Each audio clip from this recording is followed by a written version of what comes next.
Ako, Ginoong Pangulo, hindi ako kakampi ni Martin Romualdez. Kaya lalabanan ko siya at lahat ng panglilinlang niya. Una, papatunayan kong hindi totoo ang mga panggigipit at paninira ng mga testigo niya laban sa akin at mga senador.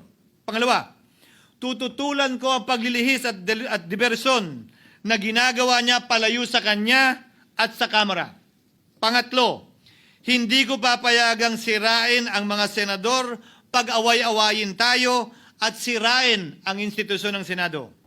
Pangapat, pinaniniwalaan ko at saludo ako kay Sergeant Gutesa at iba pang katulad niya sa paglabas ng katotohanan. Panglima, hindi ako matatakot banggitin ng paulit-ulit ang kanyang pangalan, Martin Romualdez.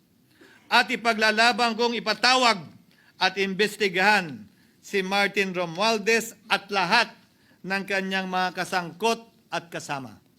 Ginoong Pangulo, mga minamahal kong kababayan, kung nais niyong lumitaw ang katotohanan, kung nais niyong panagutin ang tunay na salarin, kung nais po niyong makulong ang tunay na may kasalanan, huwag ninyong kampihan si Martin Romualdez.